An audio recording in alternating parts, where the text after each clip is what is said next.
Good evening, everybody. Good evening in this very intimate circle of friends tonight. I'm extremely happy to be with you, Ludovica and Mia, in Locarno today. Well, I'm at home in Zurich, but at least in common we have the sun that is shining, and I hope wherever you are, the sun is shining as well. It's a beautiful evening today. We are welcoming in our little series of talks, this format we've been introducing already a couple of times previously, where we're trying to, explore and experiment this well, how can I it's missing, I'm missing the words now, this format where we're experimenting this format of evening lectures in times of pandemic situation, and we are experimenting with talks at the houses of our teachers. Our teachers, professors have had a carte blanche to invite whomever they wanted to, and to spend an evening with their guests, cooking, eating, and of course talking. The subject is not fixed.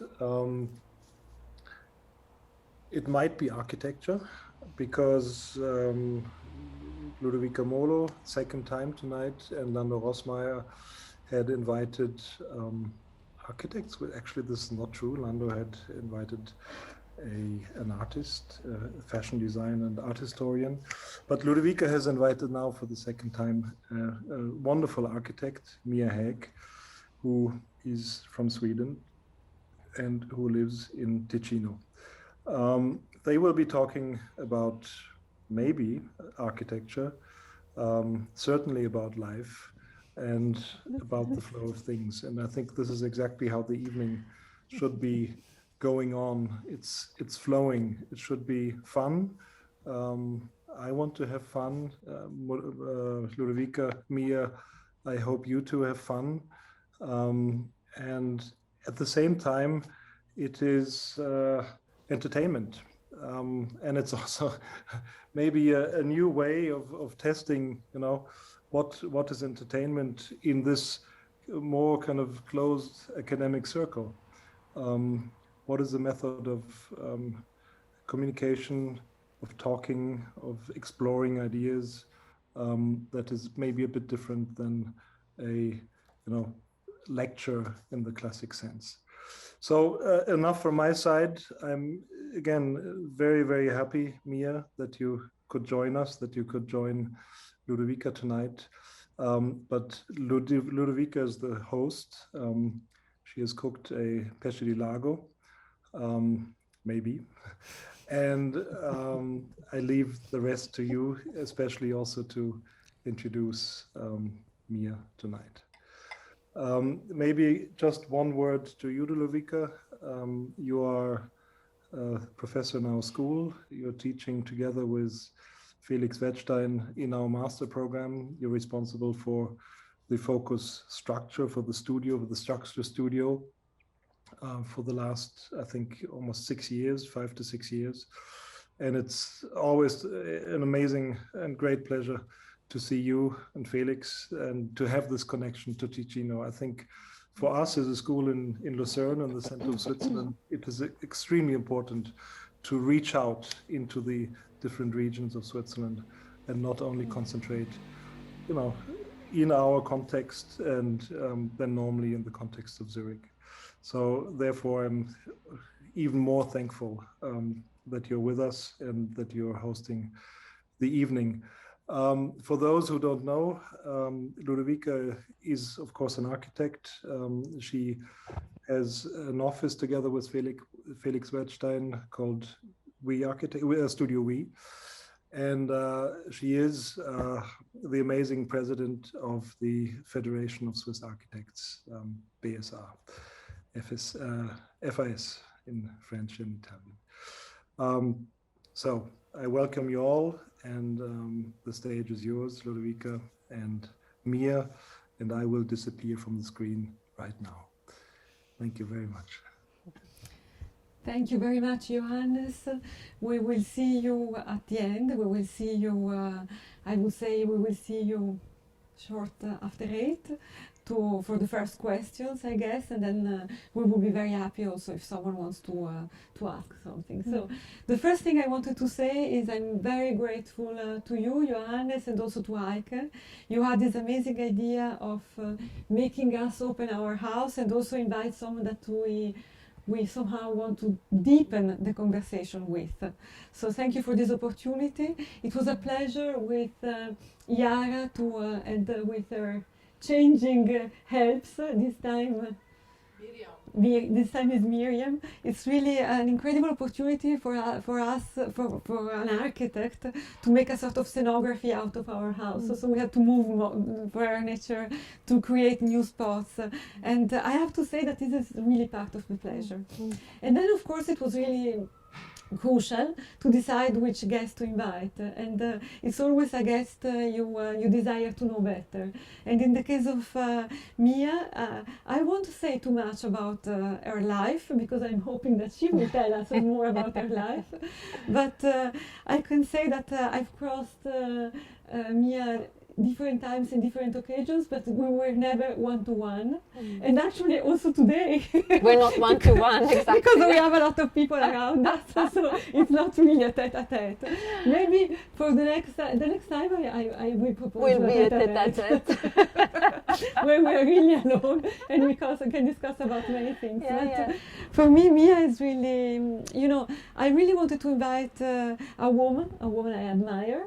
But also for me, Mia is a wonderful presence in Ticino. Ticino is true, it's a land of una terra di passaggio. We have a lot of people going through in Ticino. We've had a lot of people to come to work here, but we have not so many people who stay here and coming from abroad. And for me, to cross Mia is Swedish, but has worked in Basel, I discovered today, and then has worked long in Paris, and is working from Locarno internationally. And for me, it's really a pleasure to talk to. We have so many things to tell us because you're a teacher. You've been teaching at the Accademia recently, and also you were our guest in the master as a guest crit, and we are together in the Besa, in the FAS.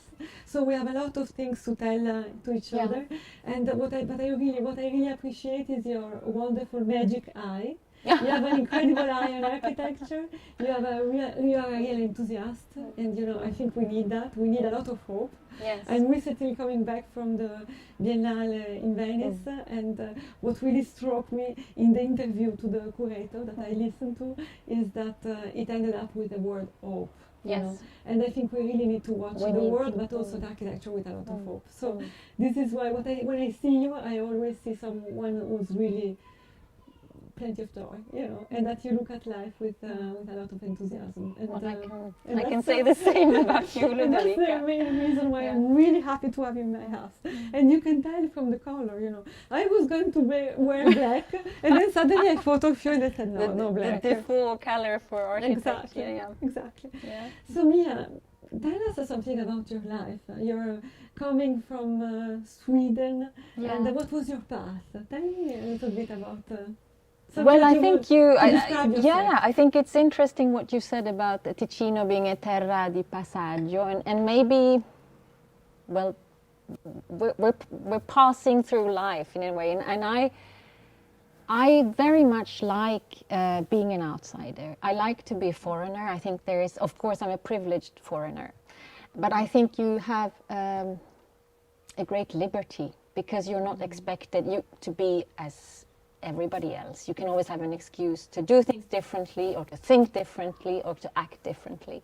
So I grew up in northern Sweden, almost very close to the polar circle. I felt like an outsider also there because my mother came even further north and my father from the south. And then I started studying architecture in southern Sweden, and then I continued my studies in Paris. And I worked in Paris, and I worked also in Asia, in first in Tokyo and then in Beijing, and I worked in Basel, and then I settled here in Ticino. I enjoy, and I feel very settled here. Strangely enough, I love living here. I really do not miss big city life at all at this stage of my life, and I think that the fact of sort of coming in as a foreigner is also that you explore things and you see things in a new way, maybe, you know, and for me also learning more about this area, this territory, and this has helped me grow as an architect, but also as a human being, I think. So I think this condition as an outsider is something I treasure. I understand this. It's exactly the opposite situation that I experience, because I have the feeling I always know everybody. Yeah, because you grew up here. I grew up here, and I came back here. I was a bit reluctant, I have to say, because I would have. I understand very well what you mean by being someone who comes from the outside, and it's true that it gives you a big freedom. But it's also true that you work internationally. So you have your project. You still have a very, very strong connection with Sweden. I do have a strong connection, more and more so professionally, actually. How comes? How can you keep this very tight bond with your Heimat, with your with my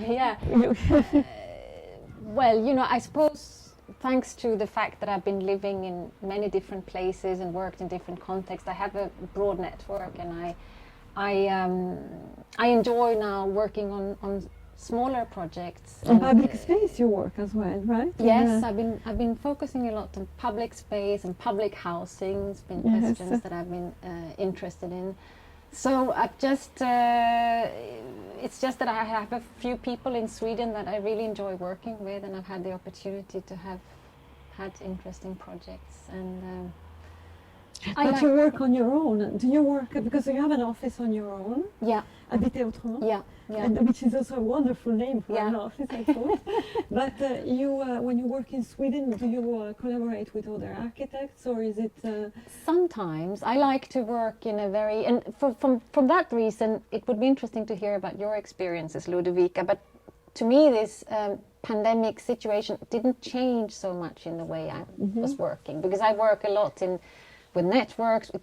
Meaning that I work with people we're not necessarily in the same place. We meet, maybe we met physically before, now we've met on Zoom or Teams or whatever, you know. But I have sort of left, and I've gone from a more traditional office structure to a much looser structure. I really enjoy collaborations with other architects, but also with other disciplines, very much so. I really see architecture as a collaborative discipline, which I did not think came across clearly enough when I was studying architecture. Now I'm talking many years ago. I'm very curious to hear also how you see. Yeah, I think when we were studying architecture, you were studying in the south of Sweden first, and then you ended up finishing in Paris, right? Yeah. So very different also, I would say, the end, no? Yeah, very different. But because probably very different kind of schools and a very different kind of way of thinking.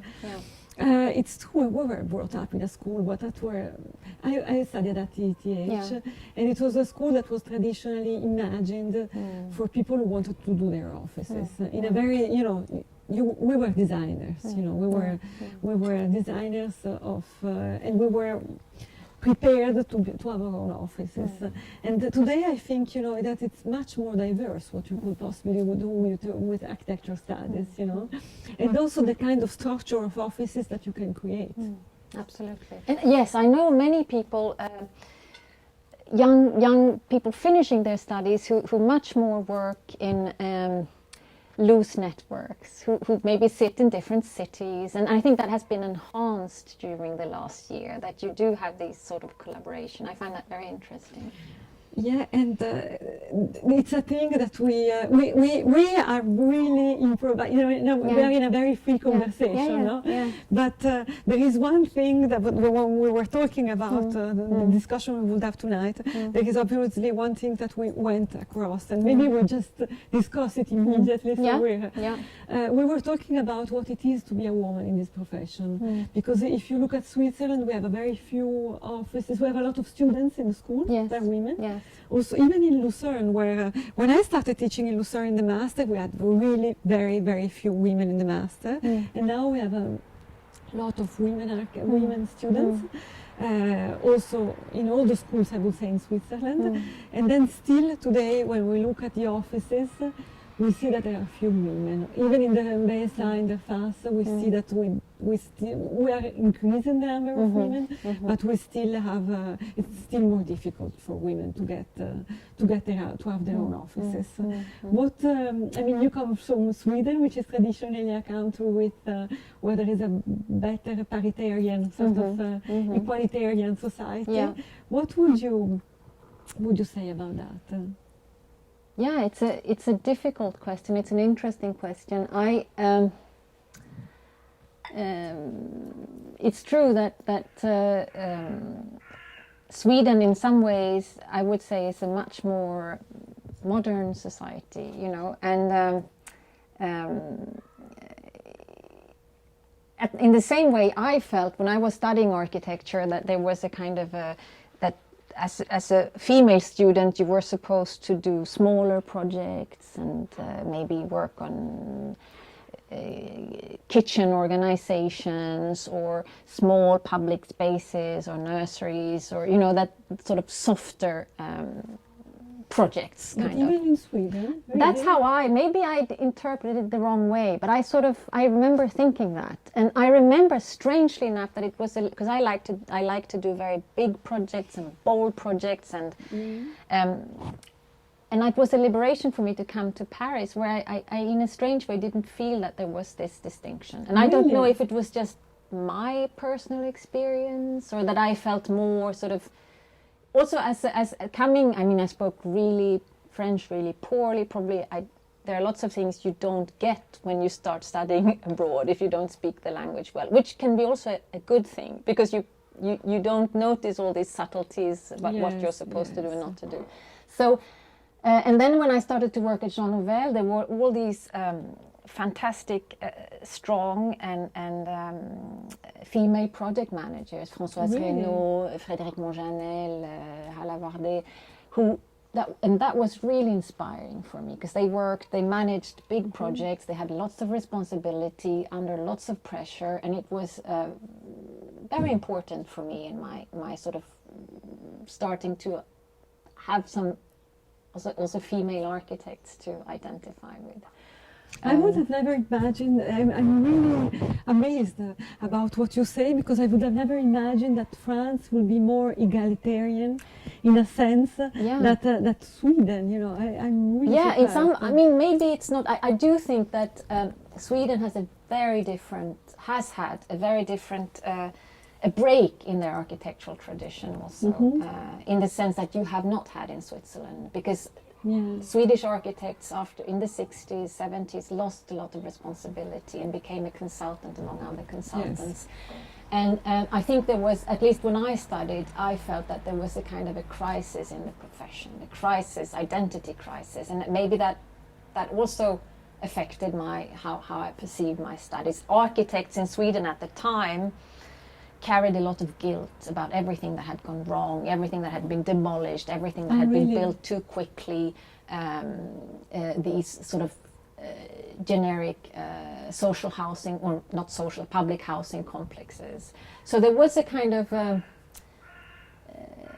I started studying, and there was also, when I started studying, it was a complete crisis in our profession. There was no work.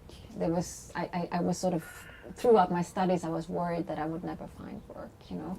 So probably there are a lot of factors there. But it's true, though, that I did find that in this Parisian context, at least where I came to study, I saw more sort of examples of strong women architects than I had seen in Sweden.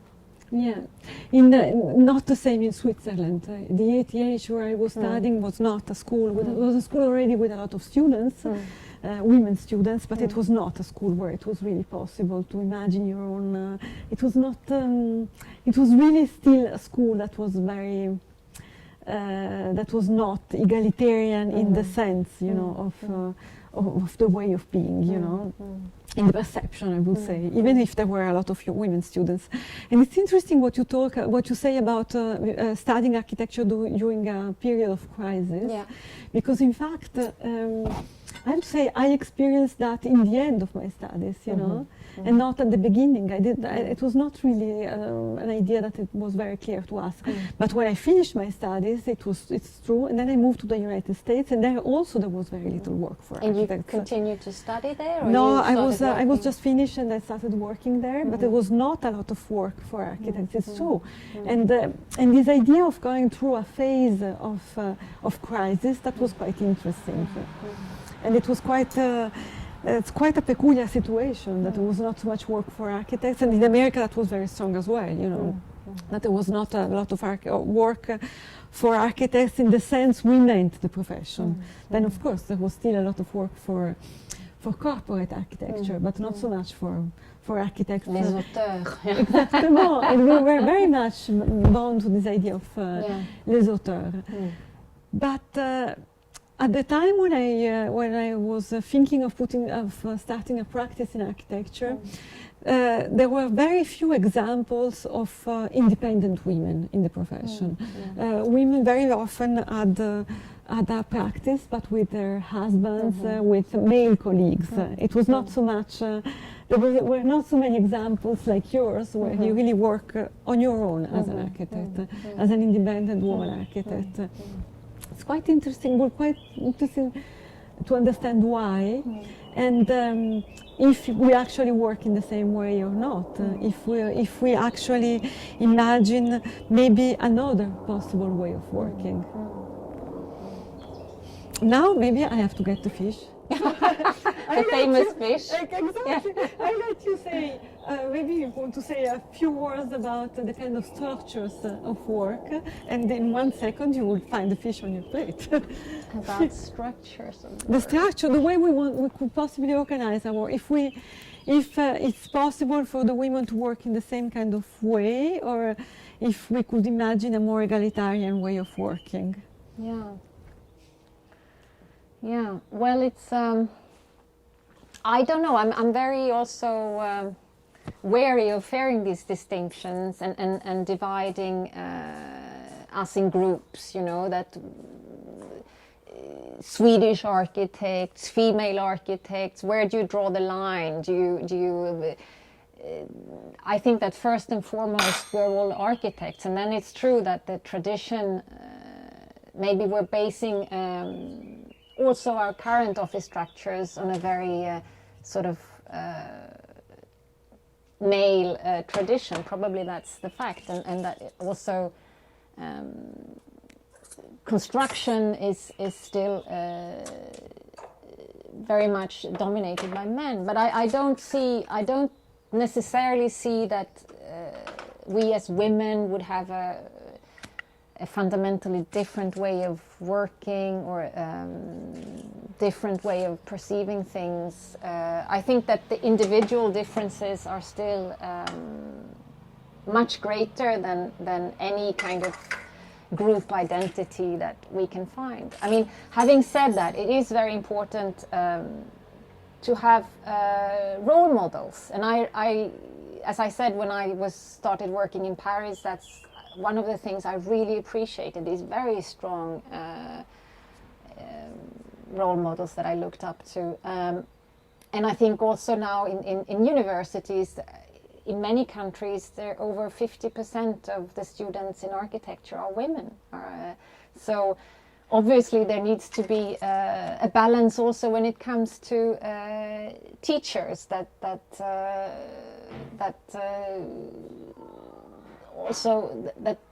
we feel that female students feel that they have role models during their studies. I didn't have many female teachers during my studies. but there were a few, and they were important. So, wow, voilà, le poisson. Et voilà, on était un peu en retard, mais voilà. Et voilà. Looks wonderful. So now it would be an adventure to eat and talk at the same time. Yeah, that's part. I must say, sorry.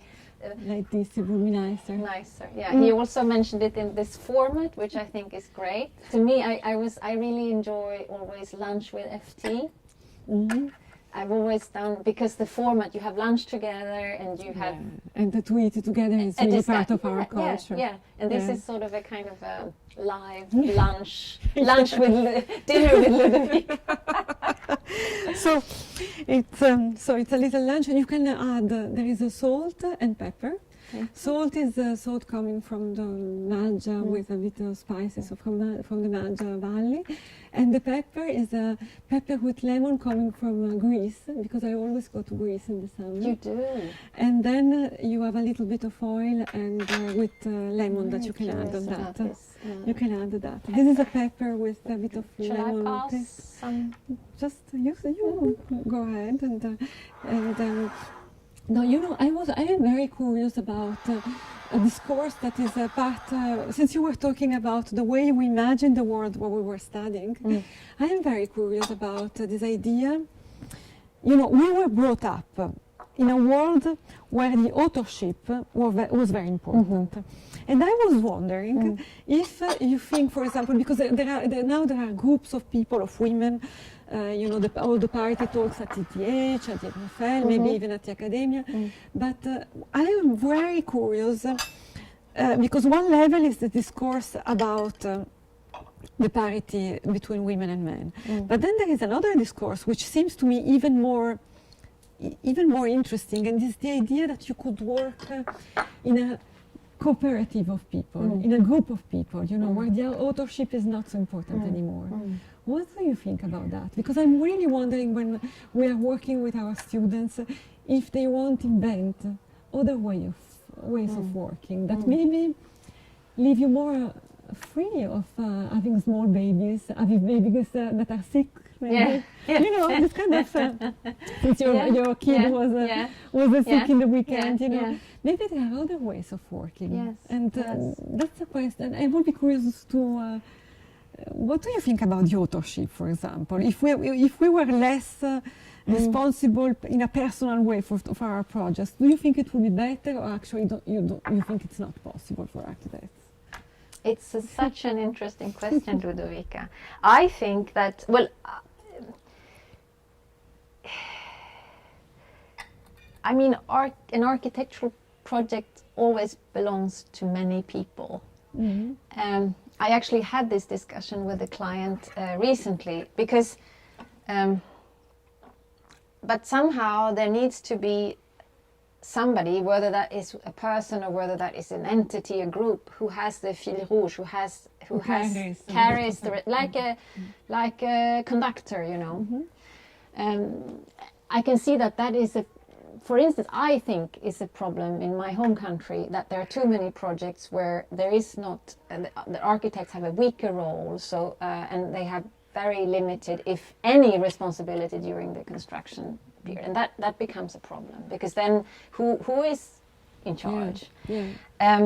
So I would argue that, and I think that's actually great in Switzerland compared to many other countries, that architects still have a strong role. At the same time, I don't know about this individual, that if a project needs to belong to someone, you know. It's true that it was very important to fight in order to have architects who are still in charge of the projects, you know. If you lose this direct responsibility with the projects, like it is, for example, very much in the United States, where you just draw the project and then you have nothing to do anymore with construction. It's true that you lose a certain control on the quality of architecture.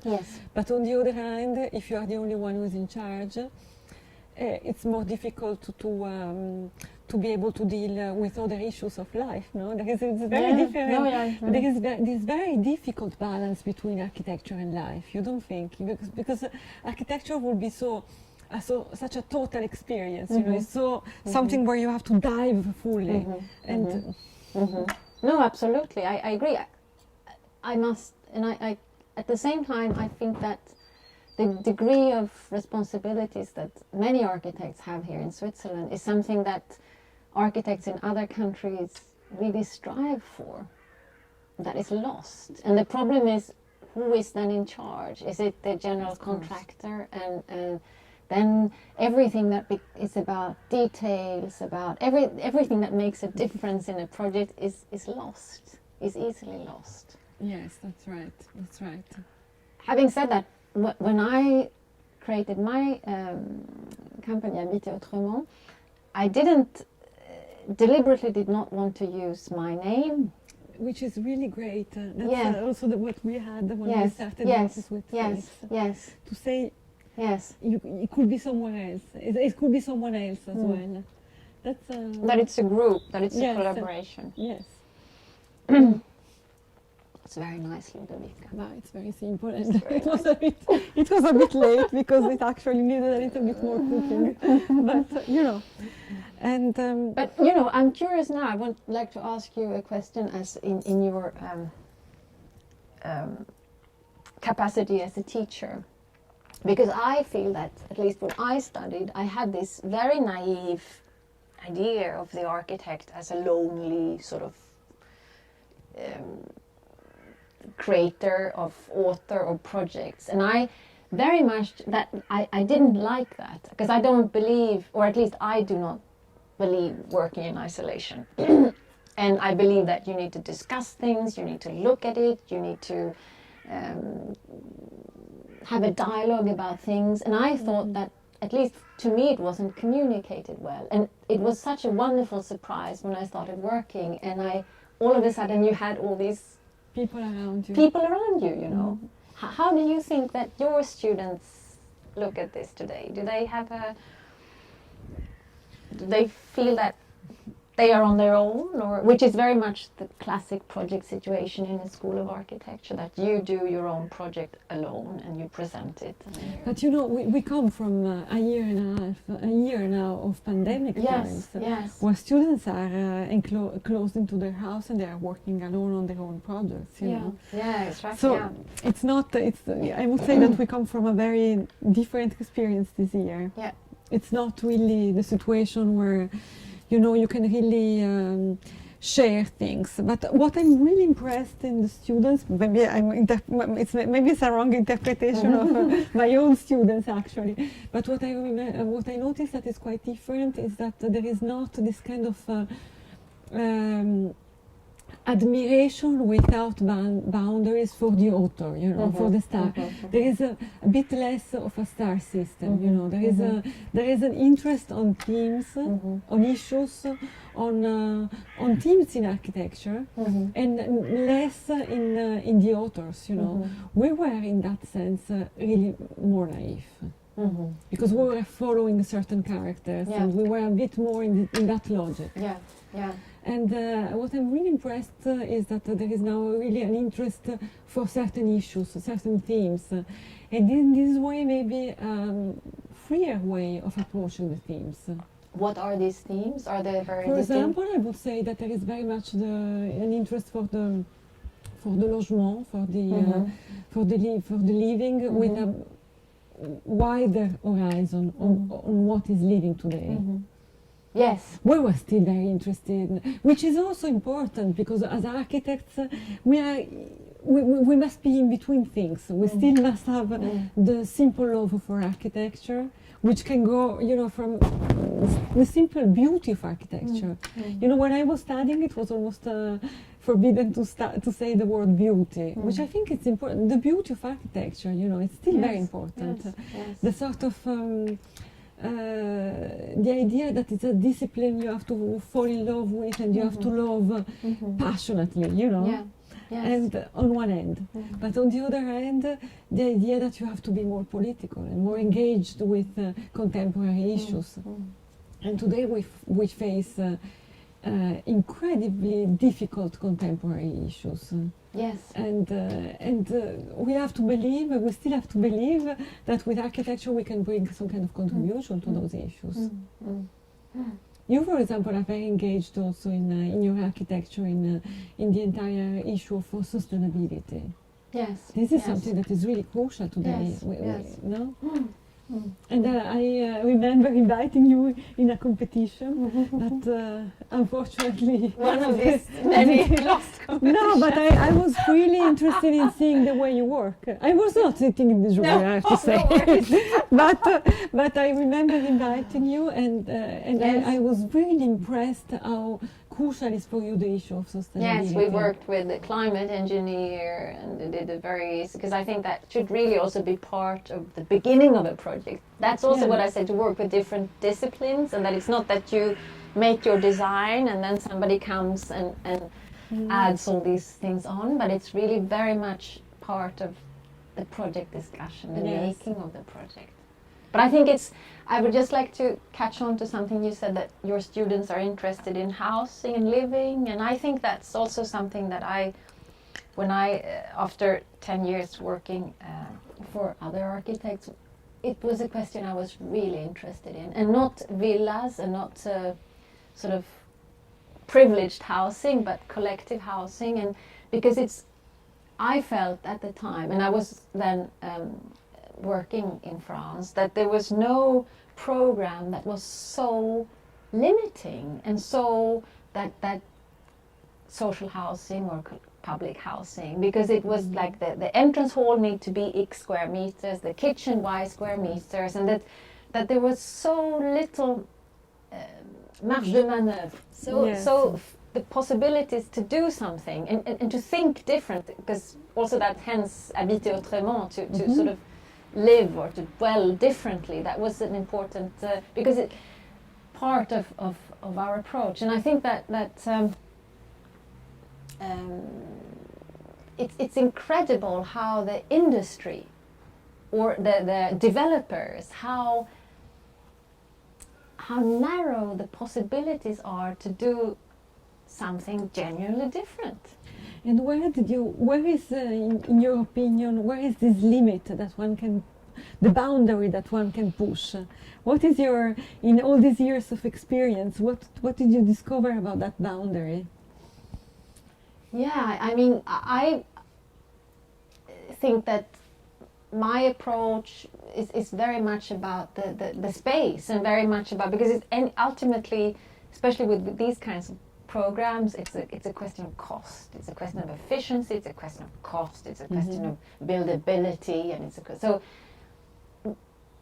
and I think that unfortunately in many countries today, architects, especially with these kinds of programs, there is already a kind of generic plan that is very efficient, and architects are called to do a nice facade, nice colors, a nice sort of window frames or balconies. And it was a challenge, I thought, to try instead to work from inside out. Well, work with the context, obviously, but also to try to look at the typologies and to try to change these typologies. The research on the typologies. Yes. We did 30-meter long public housing apartments. So we did one housing project where 25 apartments, they were all different. And duplexes and triplexes and all that, it was possible, and still managing the budget, the very limited budget. And I found, but of course it takes a client who is willing to discuss more, to question more, exactly, and the time to work things out, and to support you also. Yes. But then it's so much more interesting if you. As a citizen or as a sort of resident, if you live in a place where your apartment is not necessarily exactly the same like your neighbor. But that's a field of research, you know, that you can allow everybody to somehow appropriate with your own apartment, because it's sort of unique. Yes.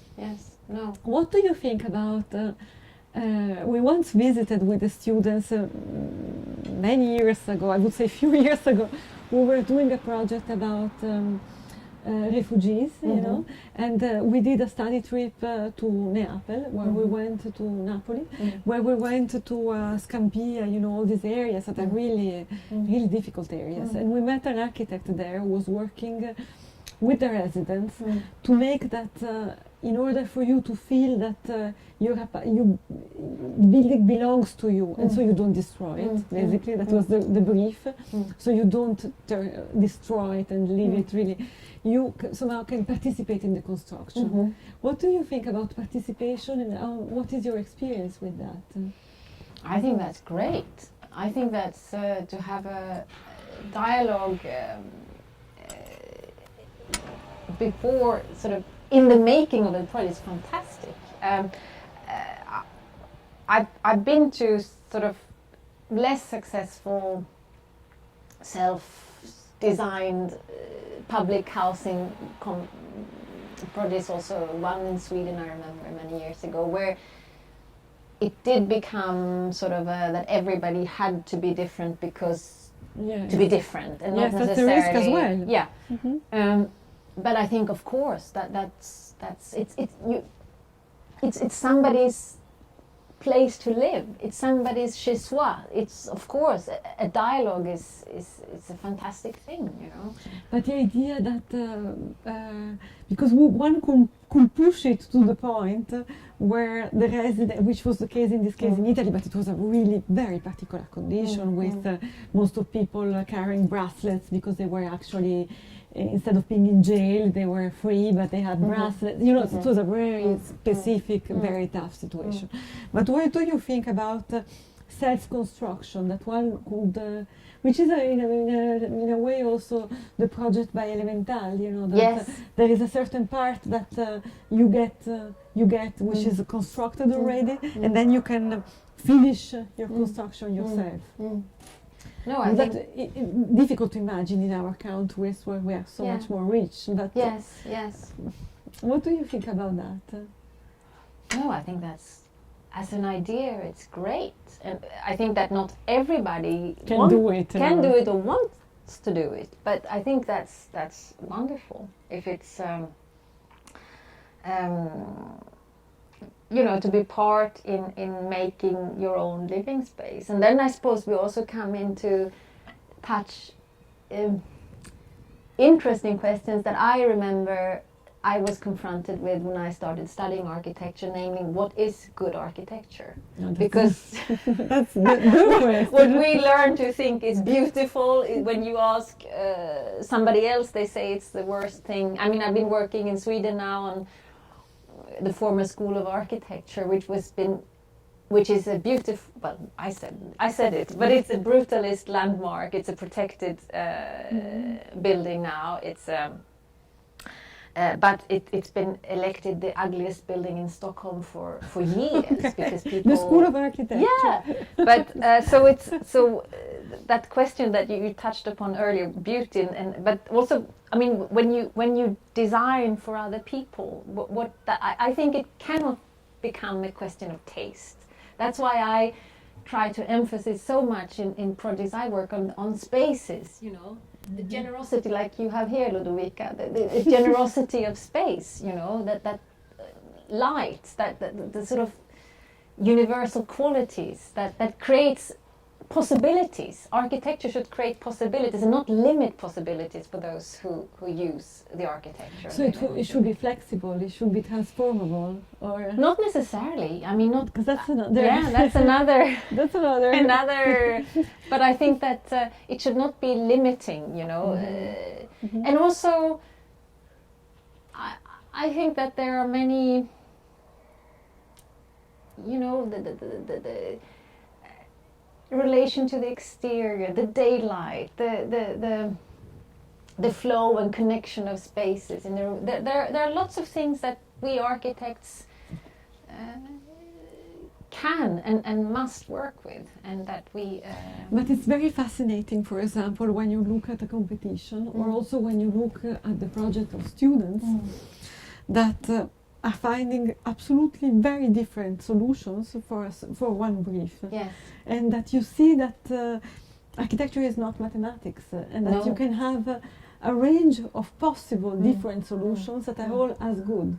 Yes. And that brings me to the question, how do you start a project? Which is one of the most fundamental questions. It's really, if you're for a student, but also for a professional. Yes. When you get the brief and you sit there and you start a project? I think it's a brilliant question, and I think it's such a challenging one and difficult one, because what I try to tell my students, what I try to tell myself, is that it's very stressful when there is nothing. It's not there, it has no form, we don't know what it is. And I think as architects we try very quickly to have something that looks like something, that is. Because a project, when it is not, it's very stressful, and especially I think in a student situation, that you don't know, but I think that indetermination and that phase of not knowing is very important.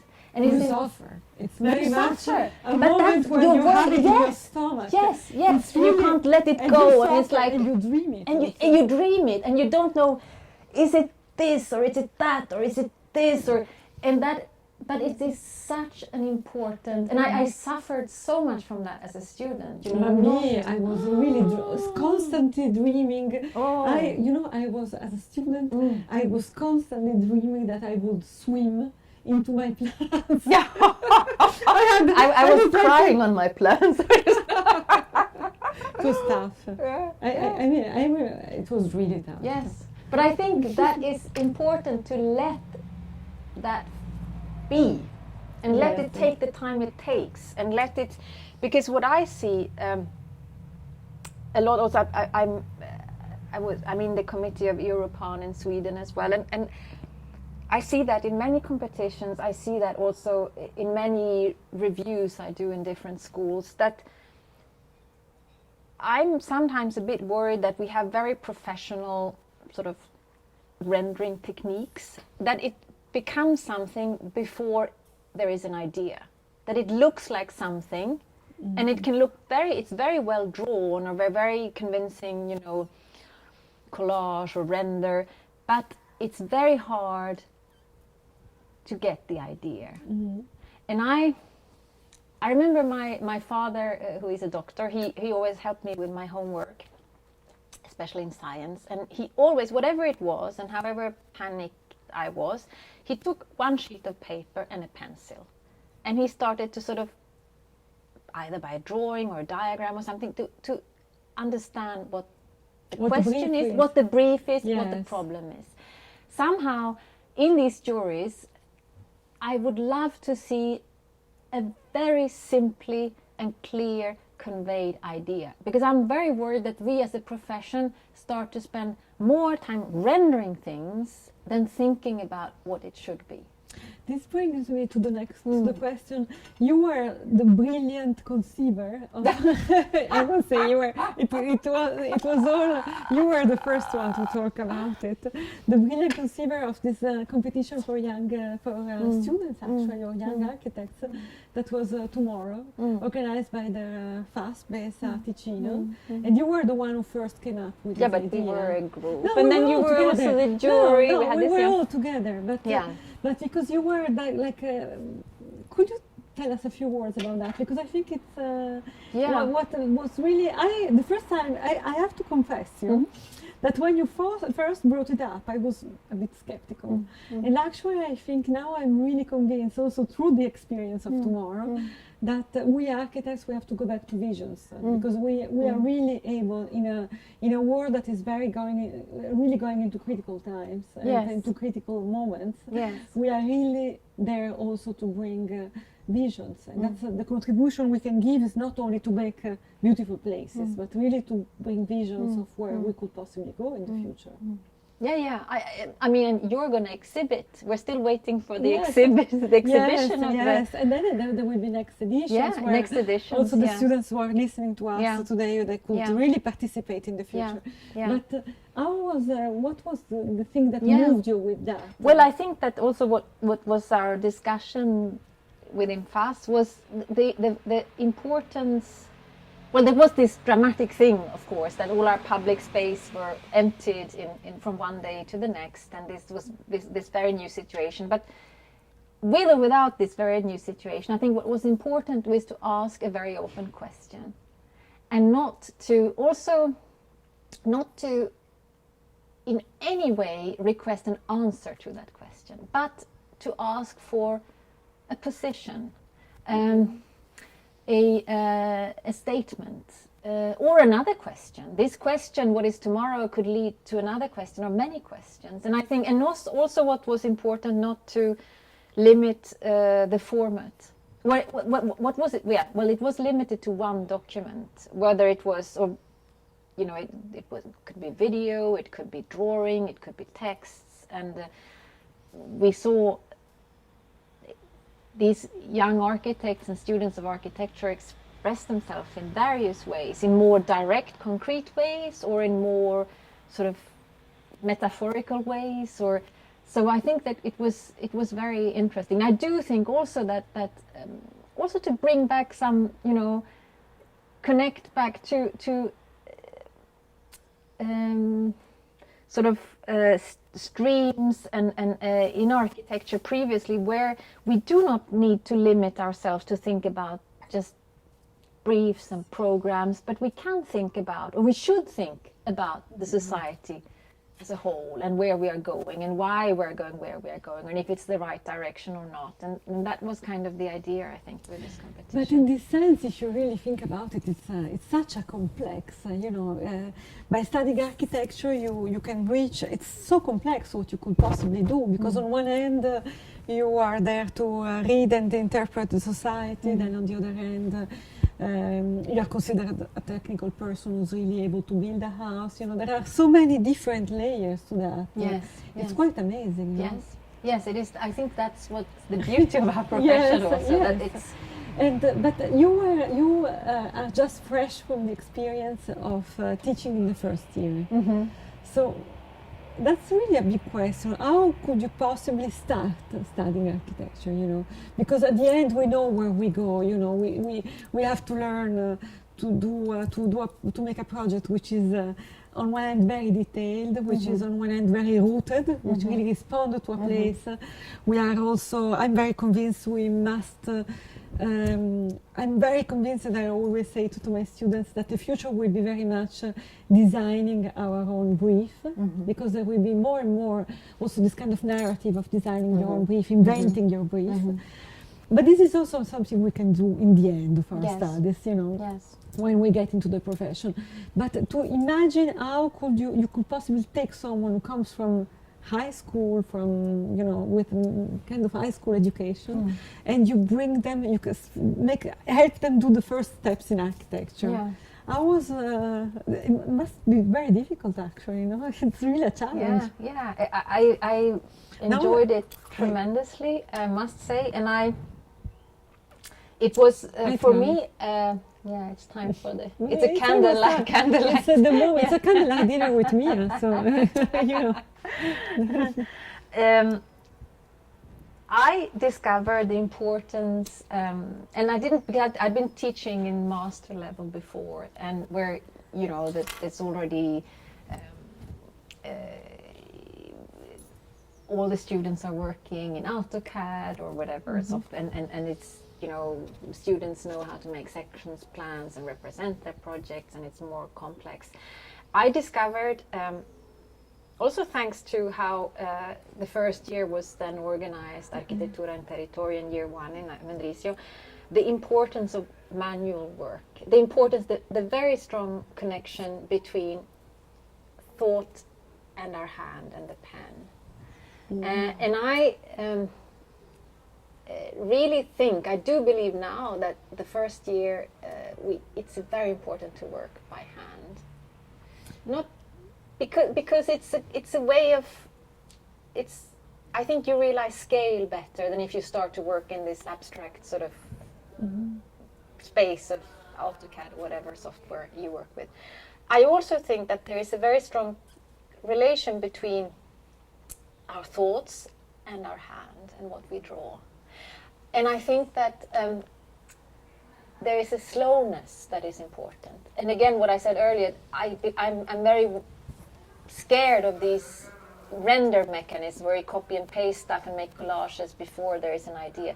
When we draw something ourselves, it's much more difficult to do that. Mm. So with your hand, you think? I think really that's drawing, really important. And it doesn't matter if it's neat or very... You know, it needs to be readable. Scale is important. Scale is very important. It's one of the hardest things to, because we always work in a different scale, and to imagine what that is in and also measure the relationship of your body with the plate, with the table, with the height of the table. And it's very easy to be sitting. I've been doing that myself. You know, you sit and draw something, and 5 meters, and instead of sort of walking up and checking how much is that, or how is that, or how big is that we sort of tend to stay in this space of representation, which isn't real space. I find that is really important in year one. I have told this story to my students a lot of times already, but I love to say it again and again.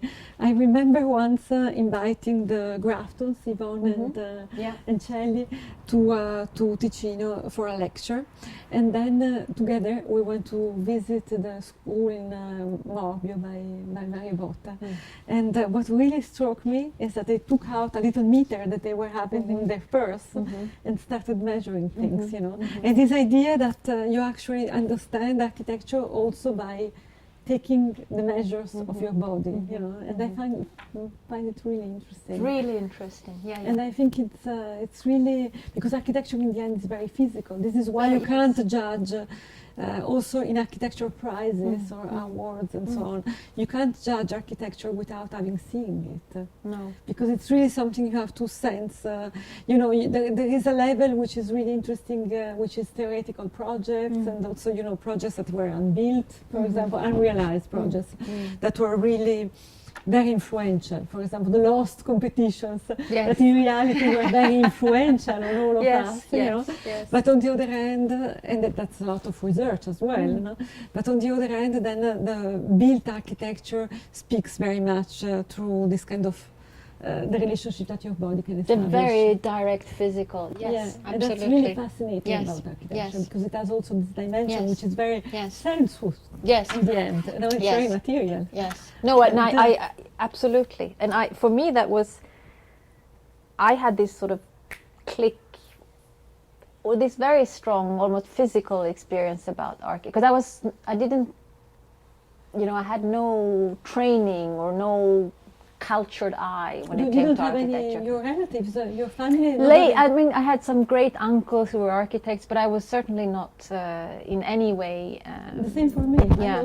And I remember when we were asked to bring a reference in year one, and you know, my fellow students brought maybe, I don't know, Mies van der Rohe or Frank Lloyd Wright, and I brought this 18th century wooden house from northern Sweden as a reference, and I remember 6 months later I was so embarrassed, like, how could I have done that? It sort of showed that I had no clue about what architecture is about. And now the circle is, and I think it was great reference, because it was a 300-year-old building, and it's beautiful, built in wood. It's still there, you know. So, and also architecture is timeless. It should be timeless. It should be timeless. Yeah. But I think that another thing, I wanted to say that I think is important in year one, and I was actually because I came from Sweden to Paris, and I had studied for a famous professor called Henri Seriani, who was a brilliant draftsman, a brilliant teacher, a really charismatic teacher. But it was a very sort of, it was really le mouvement moderne. But I really liked very much this Studio Uno, I think it was called, with Laurent Baudouin, Henri Seriani and others, and Edith Girard, to name a great female architect. it was that we had very limited means. We had like two horizontal planes and a few vertical planes, and then it was all about having an intention, a spatial intention, and then showing that our intention is what we draw. And it was very simple things. It was a few two horizontal planes and a few vertical planes and light, but I think that is crucial in architecture in the first year, to become conscious of what you want to do and to do what you want to do. I don't think it's the teacher's role to say what you should do. I strongly believe in that as well. Yeah. That as a teacher you walk, you help your students, but you're not imposing. Yeah, exactly. I'm absolutely convinced. You need to know what you want to do. You need to sort of be in control. That's, be conscious. Yes, be conscious. Yes. That it just doesn't sort of, I made this because it looked like something I've seen somewhere and it looks pretty. But that you know that I want to do this and this is what I've done. And it's really hard. This is very difficult. This is for sure very difficult. Yeah. I always, as a student, I always had the feeling that in the end, at the end of the game, what you really need to do is something that makes sense. Yeah. Yes. Which is also very difficult. What is something that makes sense? Yes. I have given myself always the answer that something that makes sense is something that makes sense for the place where you're working, you know, for the conditions of the place where you're working, which means that particular site, that particular community, that particular brief. Yes. And I think this is something that has always been with me in my work, to try to understand what makes sense, but what is meaningful, what has a certain... But we could argue that maybe architecture goes... sometimes I wonder if architecture doesn't go beyond that, you know, because when you look at those typologies, like the basilica, you know, when you look at certain kind of architecture, you see that it's not even related to a certain sense, to a certain meaning. It's just there. It sits there. It's the presence. Yes. It's the presence. Yes. So it goes much beyond. And you don't ask yourself, why is it there? Or why is it like that? It is there. Just like that. Yes. Yeah. No, that was what I wanted to say earlier, and I lost the thread, was that for me the first very strong relation I had to the physicality of architecture. It's not very original, especially not for a Swedish architect, but for me it was kind of a revelation. It was the late works of Sigurd Lebrens, because it was this, he built, when he was in his late 70s and early 80s, he built 2 brick churches, and then his last project was a small flower pavilion in southern Sweden, very modest in scale, and not even, you know, kind of, there was something, how shall I say, there was something not perfect in the perfection. There was something you couldn't question that it was there and why it was there, especially the flower pavilion. The churches are more impressive and in their, you know, but I was so taken by this, you know, and I sort of understood something then, you know. Here it's the emotion that is connected with those projects is so strong, and that's where also now we meet, because for me Lebrens has been one of my biggest loves. I felt this, I made my memoir in Paris about Sigurd Lebrens. Oh, really? That's about the flower pavilion. And I had this, I thought it's always in life when you experience something that means a lot to you, you think it's like yours. And I remember I read this, years later, I read this brilliant text by Adam Caruso about the St. Peter's Church. It's a brilliant text, short, that I can recommend. You can find it online, but for those of you who haven't read it, but it's really, you feel that I'm not the only person in the world who sees this, you know, because you have that very intimate feeling, you know, and connection to this architect. I felt that very strongly. But let's say that architecture can also make you cry sometimes, Yes. no? Yes. Because it's not, there is all these aspects that are rational, making sense, being politically connected and so on, socially right and so on. But then in reality, it can also make you cry. It's simply strong, very strongly emotional, no? And did it ever happen to you to really have to be overwhelmed by the emotion in seeing certain architectures? Yes. And I would say that these experiences of the Leverens buildings belong to that. And then, of course, there are, you know, I started traveling late because I was in northern Sweden. But, you know, of course, there are many sort of there are things that are really historic masterpieces. And I also was very moved by certain works of Le Corbusier, like La Tourette. It was a very strong experience for me. And sure. But for me, I agree. For me also was Leverens because I had studied it long, and there was this expectation as well. So that was really wonderful, no? Yeah. The expectation of finally being in these churches, in Yes. these two churches, and Yes. then being there, being completely With this archaic, sort of timeless presence. And yes. I also, when I was working on my memoirs, I went to, at that time, I had access to the drawings because he drew a lot one-to-one. Because he gave himself the rule not to cut any bricks. That's why the mortar, the joints are varying so much. And so it becomes almost like, looks like ancient Roman walls or something. And to look at these drawings and how he was working in one-to-one in many, you know, it was just so impressive. But also being there in the construction site, you know, it was very much there. 80-year-old man it walking very around, much, being it's But the story of Leverens is very fascinating because it's this idea also. I mean, what I always found really incredible was this idea that in order to be free to do your own architecture, you earn your money somewhere else. No? Yes, that's really fascinating, you know, yes. because you need to be free and fully passionate in architecture. Yes. Yeah. And I have these things. I sometimes think that we see too many things. I was talking to a friend on my way, a filmmaker on my way here, and that we are so immersed. Yes, too many images. Too many images, and somehow I can feel almost that you try to keep the few sort of key images, the key moments, that you keep them close, and you try not to sort of just look at too much, you know. Yes, but since before opening up, because I guess we have to open up the discussion also to other people, but before opening up, there is one thing I would like to share with you, because we both have children. Yes. And we both, for sure, are confronted with the idea of education in our daily life.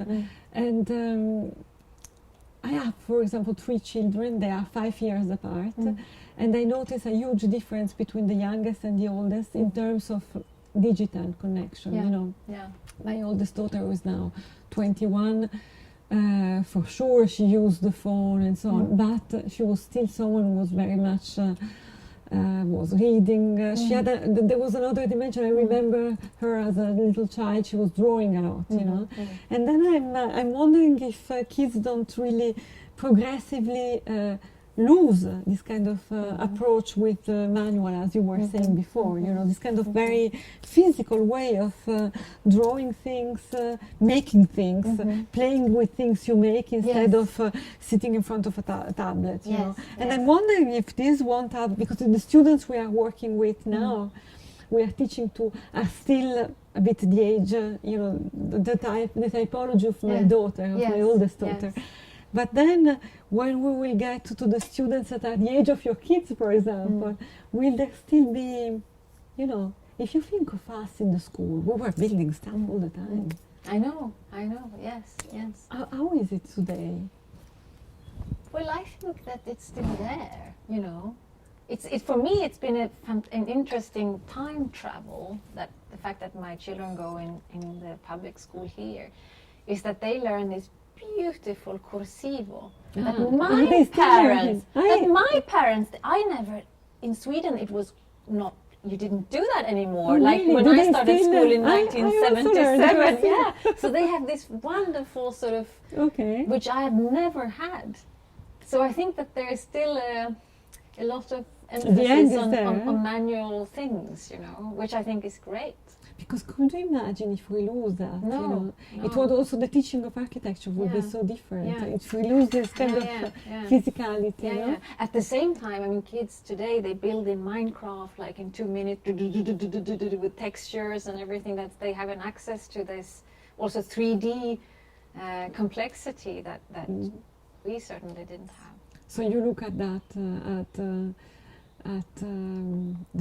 generation of your children with full hope and full. I think, well, it's a bit like gardez-vous de la pureté, c'est le vitriol de l'âme. No, that it's not one thing. It is this new, the possibilities of the virtual world, which we also need to sort of somehow embrace, or at least which is relate also to. Opening our world in an it's incredible also opening way. our world, you know. Yes. And at the same time, we have a manual. And also the democracy of information, that everybody can that the informations are there for everybody. That's amazing, you know. Yeah. It was not secluded anymore. It was not. It's not exclusive in a way. Information wasn't misinformation, as we know. For sure. It's available. Sure. Yeah. So I don't know if we want to. I would like to invite Johannes to say something. It's getting a little colder. Have you noticed? Are you still okay? I'm fine. Have you noticed that for you it's all pink? I know. I appreciate it greatly. But and these floral motifs that it's all for you. It's all for you. Now I would like to open the conversation to if Johannes wants to add and ask something. Also here, as a educator, as a father. I'm completely taken by your conversation. I could be sitting here and like listening to you two for the rest of the day. It would be nice to have you on the table with us. Yeah. Yes, I can see myself. I can see sitting there with you. As an educator, as an architect, as a father also of children with different ages. Well, we will see how this develops, the digital abilities of the youngest one compared to the oldest. Yeah, Johannes has a very, very young daughter. How young is 2 daughters? How young is your young daughter? 7 months. Oh, yeah, she's young. But she's almost already fascinated by this. Yeah. It will be interesting also to see if you apply the same kind of educational principle, or if you will develop new ones also. Yeah, it's interesting. Basically, you fall into the trap, but the conservative trap of saying no, and of even not trying to be too much on this instrument in front of her, which is, I don't know if this is right or wrong, because it's probably wrong, because this is part of our world. And, we're just as bad as our older kids. So my older daughter is 18 years old. Oh. They live with this. And actually we do too. We do too. But what is very surprising is that sometimes they use it better than us. They use it also to get a lot of interesting information in the end. So. Absolutely, yeah.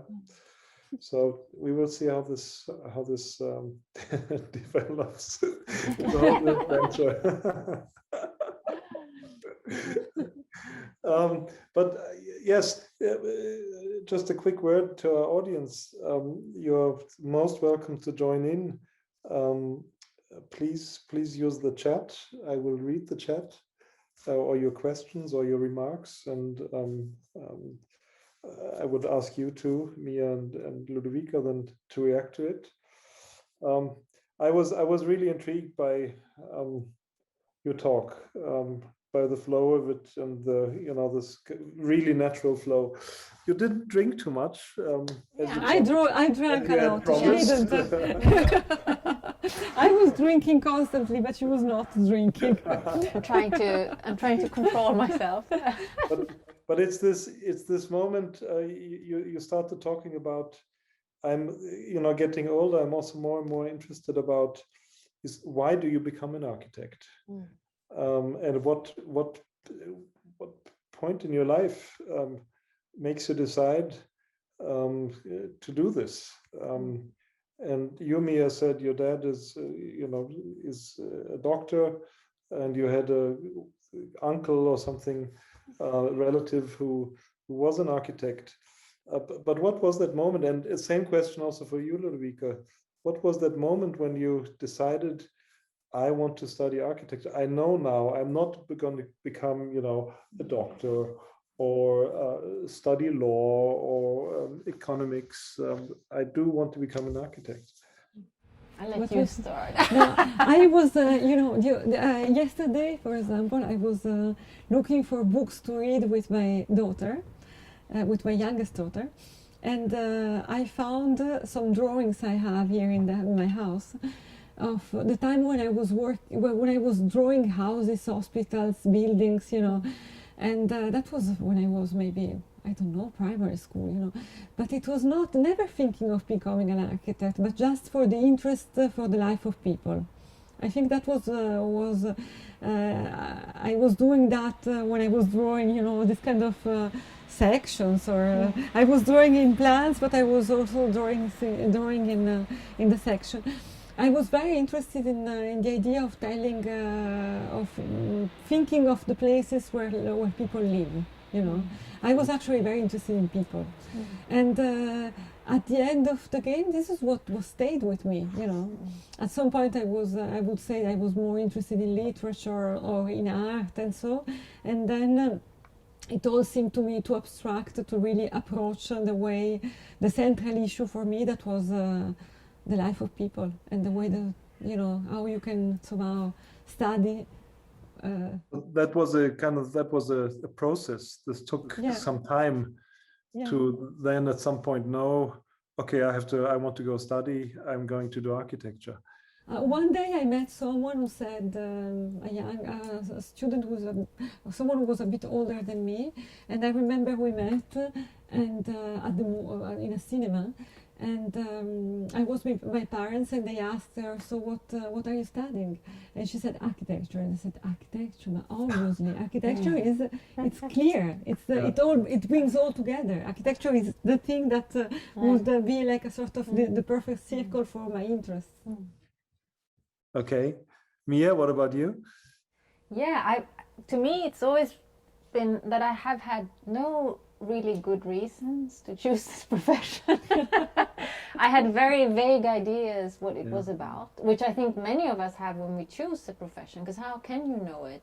And especially the shock of when you come to architecture school. Yeah, to me it was like getting a kick in the stomach the first year, because it was so different to anything I had previously known.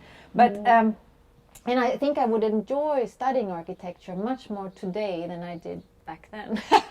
I would be a great student of architecture today. But I was thinking about medicine, and I was thinking about journalism, and then to me architecture seemed to be this, what you said, Ludovic. It sort of combined many, because I was interested in art, in artistic sort of various aspects of it, and I was interested in sociology, and I was interested in science or technique, and I sort of thought that architecture would be this thing that sort of brings all these aspects together, without knowing really what it was about, Then it was tough to be, I must say for myself, I don't know for you, but for me, then I really had to have a certain discipline to stay in architecture school, because it was really shocking to see how technical it was, how, it was, I imagined something which would be much more, big. Yes, and also to sort of to learn the trade somehow, because I had felt very comfortable in more intellectual studies, and just to sit there, to do those hours, to sit there and draw these things, at night, before submissions, and And also to expose yourself every time there is a submission, to defend whatever you've done. Maybe you're miserable about it and you would really like to crumple it and throw it away, but you have somehow to defend it and talk about it and motivate it. This is a school for life. Yeah, that's great. This is a school for life. We were discussing that recently with a friend. That the fact that we are, as architects, we are so used to stand there and defend our ideas. And sometimes we're really miserable with that, but we have to. We have to, It makes you really strong. It's a good life training. Yeah. What do you think, Johannes? It's really a good life training. No? How did you? Yeah. I just wonder. You know, I of course we're maybe getting more and more away from this image of the hero. You know, the architect, the hero, the one who creates everything, and we're going much more towards a team, but probably not. You know, really, if we think about education in, let's say, in the Swiss context now, staying in the Swiss context, I wonder if we really have adjusted the curriculum towards this, you know, common authorship. My feeling is that we're still fascinated by this, you know, this architect God, who is the big creator and who has more than the fil rouge, you know, in his head. And at the end of the day, we're in a period right now where we're in between the two. Also, you know, when you work in collaborations, collaborations can be amazing, but they are also tough because you have to negotiate again and again. You know, where does this come from? Who's responsible for this? Because at the end of the day, you know, you cannot do everything together. This is what you said before, Mia, with the Swedish example, where you felt that the architects might have even lost a bit of their power, and there's too many people talking into the project. You know, where is this balance, and how do we build a curriculum where the individuum can step back and feels comfortable of stepping back? And I think there we're still not quite clear where we're going, I think. Well, that's very important, I think. I always thought that the closest profession to ours is the profession of the movie director. You know, there is a wonderful film which unfortunately I have a blackout. I don't remember the title, but there is a wonderful movie by François Truffaut who is playing himself in directing a movie where everything goes wrong. You know, the main character is not there. The main character is depressed. There is no money. There is the producers are coming all the time. They see that the main character is not there. You know, he has all sorts of problems and he has to solve them. And basically, he's not so much of absolute hero and genius. It's especially someone who is there and has a lot of problems in bringing everybody together. No? And we are also that in a way. No? That's great. I think that's great. I do think I had actually, cinema was my first. Growing up in northern Sweden, you go to the Cine Club. You know, you do. Cinema is big because it's a way of traveling when you can't travel when so everything much. Is dark. And, there is this great film festival in Finland, in Sodankylä, where you. But anyway, in any case, I think that exactly the scenario, and I remember also reading. I love reading about making films. Like Ingmar Bergman has written beautifully about you know, his films have are so poetic and has such a certainty about them, and all the doubts that he's fighting with throughout the making of these films is very close to I think the architect's struggles to make a building and also Wim Wenders has written beautifully about making his films. So I think that the parallel is really but then there is a thing that I would like to ask you both.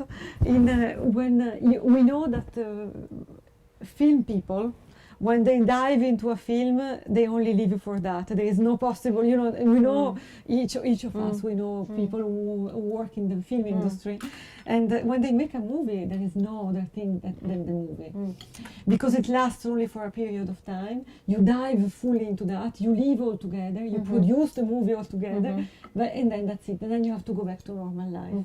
With architecture, we can't do that because it's such a long process, architecture. So you can't just dive into a building for 6 years and forget that you have a husband or kids, But as I'm sure some people do. Yeah, but then, I mean, that's really a problem for women even more. Yeah, no, for sure. So is it possible to combine life and architecture or not at all, Johannes? It's very difficult. I sometimes miss these moments of total intensity, where there's nothing else. Exactly. And then that was cool. And then again, I'm happy that I don't have to live this anymore. Because you die. You die young then. It needs, sometimes it's very healthy to have some distance and to drive your energy in a different direction and give yourself some space. So yeah, I think when I was younger, those moments were more often, more intense. I remember I taught for 3 years in London at the AA. This was one of the most craziest and intense times in my in my professional career, and I'm happy that I don't have to do it anymore. And it's intensive on another level, but of course also the involvement in projects in the own office is a different one than when I began. So what should I say? I miss it, and I'm happy that I've left it behind. I miss it as well. Don't you miss it? No. I don't miss it. I miss it. Well, no. I sometimes,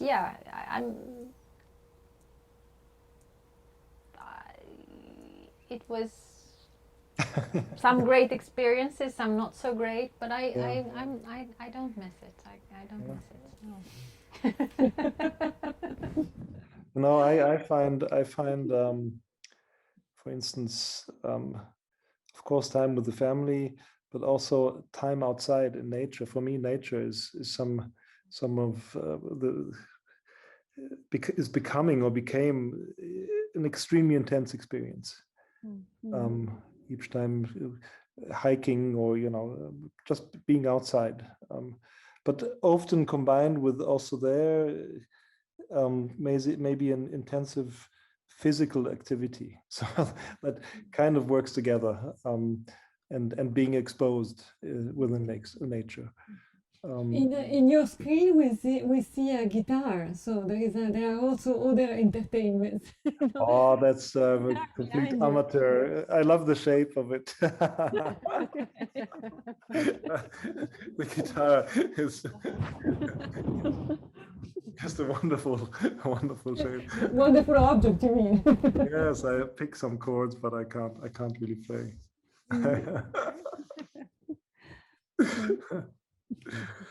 Well, I'm looking in the chat.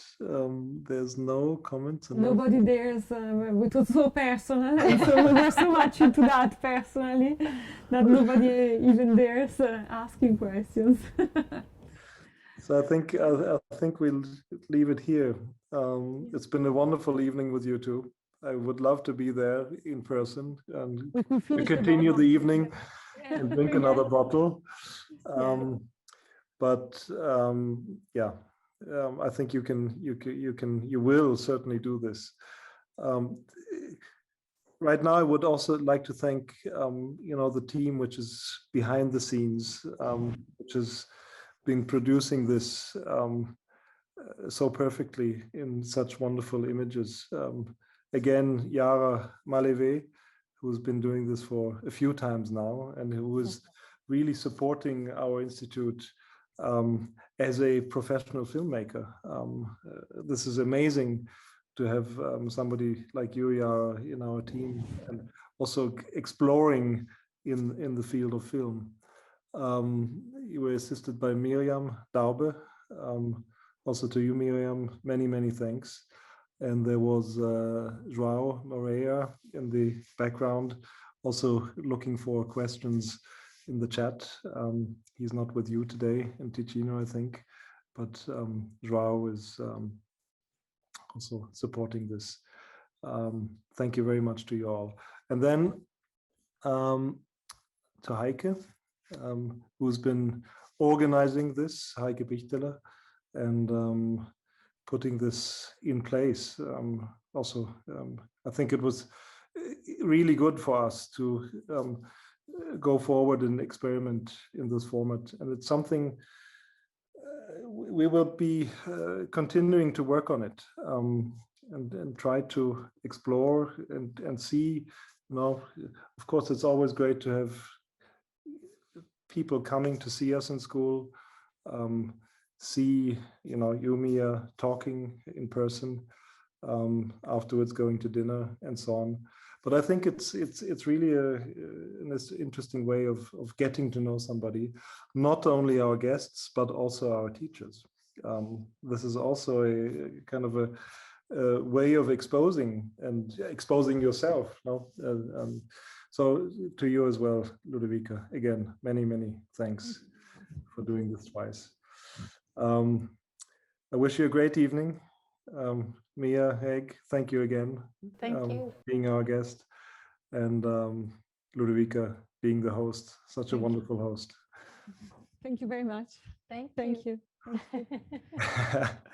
And now we will come to Locarno. We will come and see you. Come, please, come. Would be really great. All right, enjoy the evening. Thank you. Thank you, Mia. Thank you for accepting the invitation. Johannes, everyone. Bye-bye. Ciao. Bye. Thanks.